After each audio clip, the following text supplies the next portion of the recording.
Eu queria fazer uma pergunta meio esquisita sobre Jesus. A morte e a ressurreição normalmente são usadas como a maior prova da divindade e também a base da fé cristã. O fato dele morrer na cruz de forma extremamente violenta para nós humanos era algo que para ele, para este ser, para essa entidade, poderia ser considerado uma transição natural.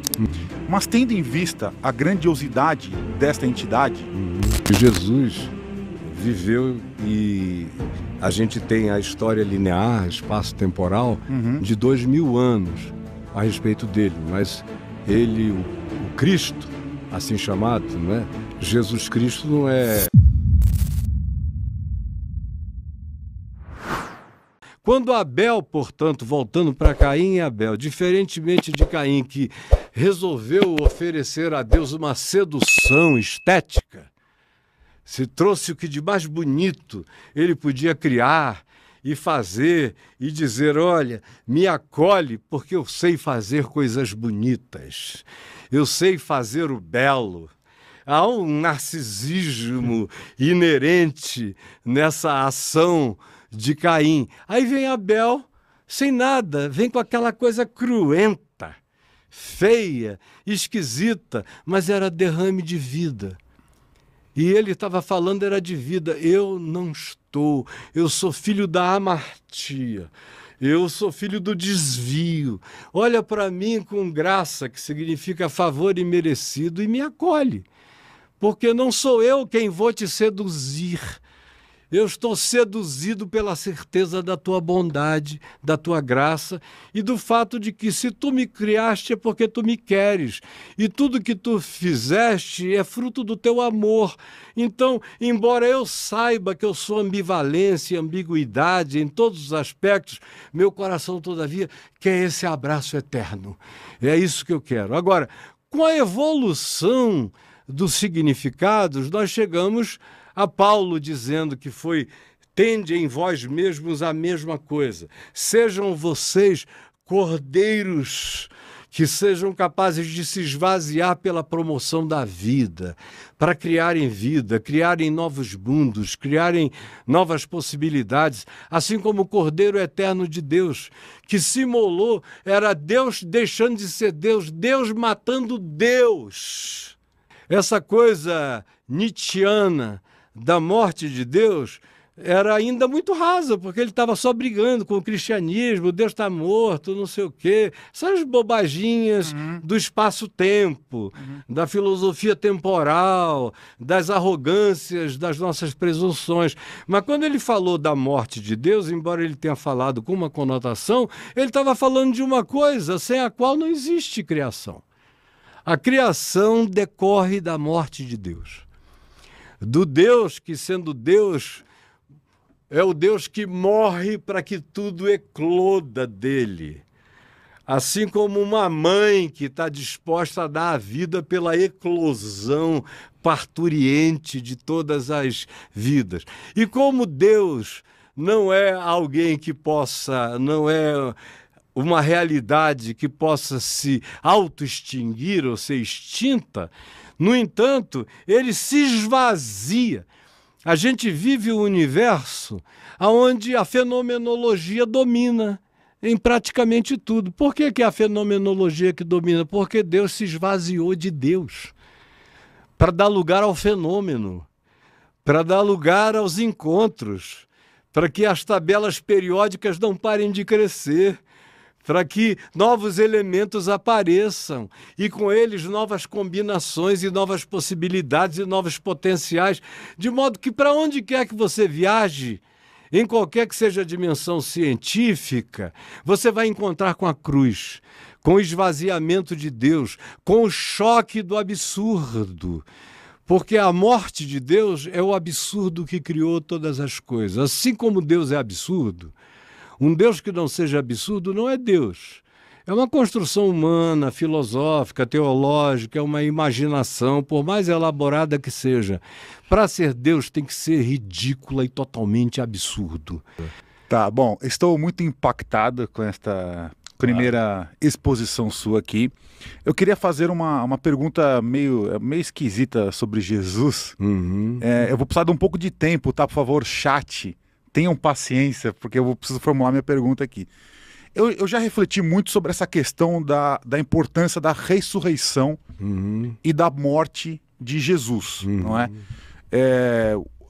A morte e a ressurreição normalmente são usadas como a maior prova da divindade e também a base da fé cristã, não é? Esse recurso divinitório que foi usado, na verdade, por essa entidade para impactar os seres humanos, não é? Durante minhas reflexões, o que eu fiquei pensando? Aqui nesse programa, a gente já recebeu várias versões sobre o que poderia ser este humano, né? Esse Jesus, esse corpo físico encarnado.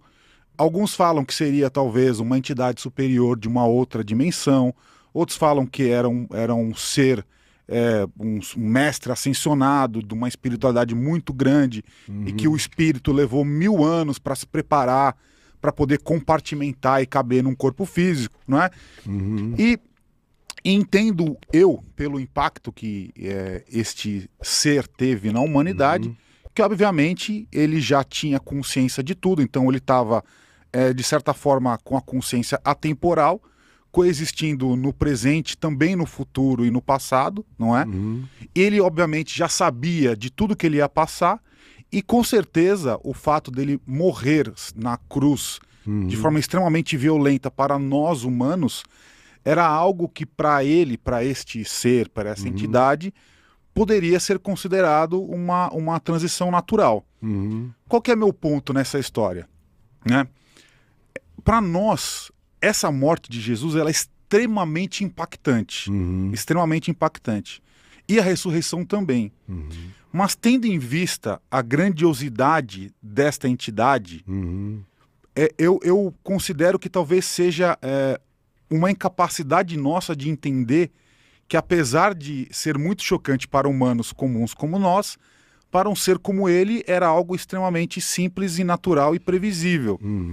Será que todo esse deslumbramento que temos com essa entidade não se dá justamente pelo fato de não conseguir compreender que o processo físico, para ele, talvez não fosse tão drástico quanto parece ser? Eu não sei se eu me fiz claro aqui. Você se fez completamente claro. Agora, era o que eu tinha dito há pouco, que Jesus viveu e a gente tem a história linear, espaço-temporal, de 2000 anos a respeito dele. Mas ele, o Cristo, assim chamado, não é? Jesus Cristo não é um nome feito de duas palavras, não era o segundo nome, como o meu nome é Caio Fábio. O dele não era Jesus Cristo, era Jesus, vírgula, o Cristo. Isso dentro da cultura grega era o Cristo. Na cultura judaica era o Messias, era o Cristo, significa a mesma coisa. Agora, o Cristo é eterno. Jesus é que viveu de 2000 anos para cá. Agora, quando você de fato entende o que as escrituras que não contêm a Deus, que dão apenas testemunho de Deus, porque a única palavra possível de Deus é aquela que se encarnou, porque se há uma palavra de Deus, ela não é concebível que se esgote, que se complete, que se defina, que se circunscreva a letras, nem tampouco a um livro ou a milhares de livros. Está para além disso tudo. Essa realidade de Deus para a percepção humana, para a sensorialidade humana, para a experiência humana, e eu estou falando de humanos porque Jesus é um ser humano. Agora, o Cristo não é humano, o Cristo é eterno. E que você vê o Velho Testamento e o Novo, especialmente o Novo Testamento, os apóstolos de Jesus, e é algo que começa a ser declarado vinculadamente a Jesus por João Batista, quando ele vê Jesus chegando e diz: eis o Cordeiro de Deus que tira o pecado do mundo, que tira a culpa do mundo, que tira o medo do mundo, que tira a morte do mundo. Então, eis o Cordeiro de Deus, e que era algo que está presente em toda a antropologia humana. A ideia da culpa, que não é uma invenção, a gente sabe como nós somos capazes de nos tornarmos culpáveis pelo mal que a gente faz a si mesmo, pelo mal que a gente faz a outros. Quanto maior seja a coletivização da expressão do nosso mal, pior é a manifestação da nossa realidade de culpa ou de pecado, por assim dizer, porque pecado significa só o desvio. A palavra grega amartia significa o desvio do significado.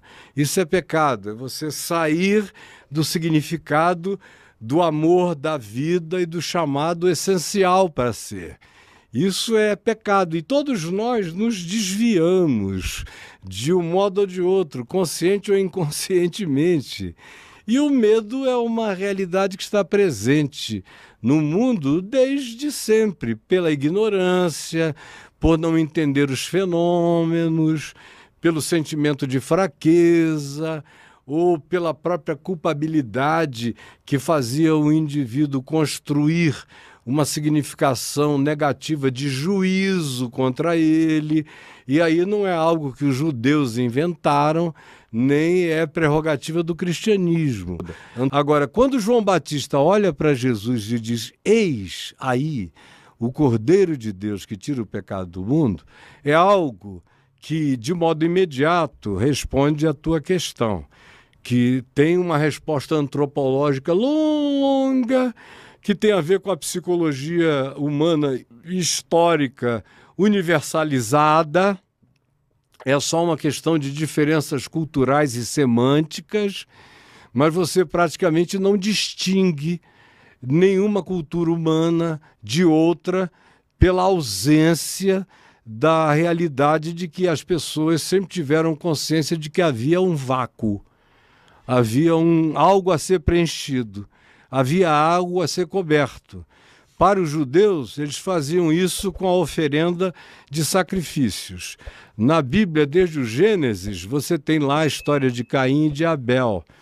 E a história do ciúme, da inveja de Abel, que trouxe um sacrifício esteticamente irreparável. Não tem nada na terra mais bonito do que um conjunto de frutas, de flores. É o que a gente põe nos casamentos. No casamento você não pega um cordeiro e mola e deixa o sangue pingando na entrada do lugar onde você vai casar. Você enche de flores, de frutos, de cores, de belezas as mais diversas.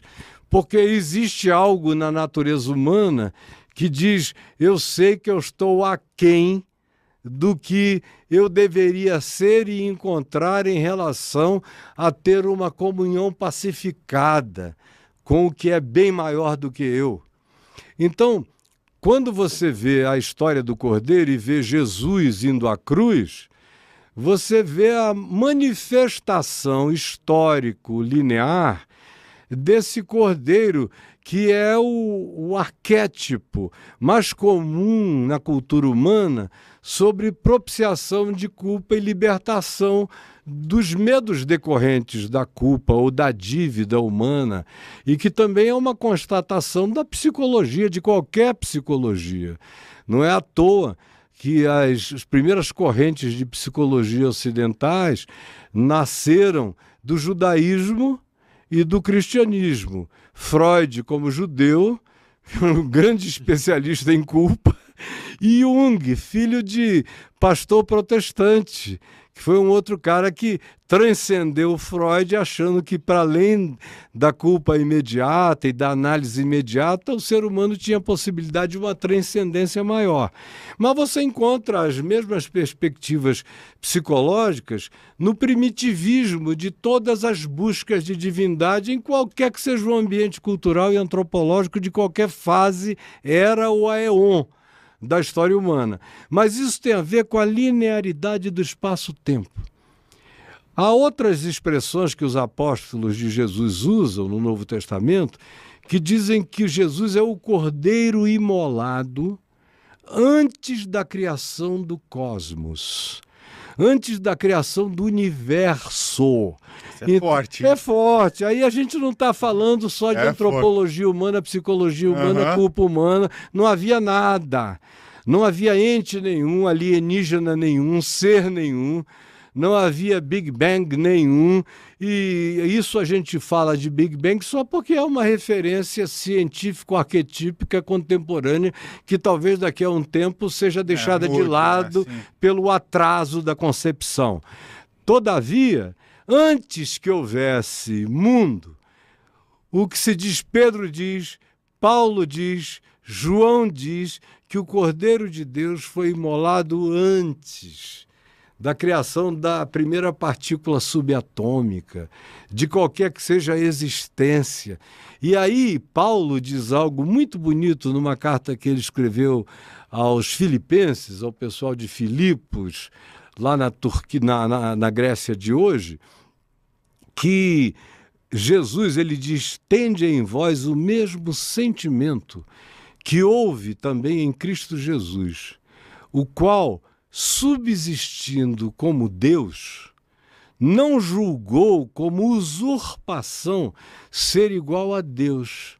Antes a si mesmo se esvaziou e, assumindo a forma de servo, foi reconhecido como uma figura humana e foi obediente, não se desviou, não entrou na amartia, não saiu do caminho, não saiu do significado absoluto jamais, antes foi obediente ao sentido. Foi obediente ao sentido em todas as coisas.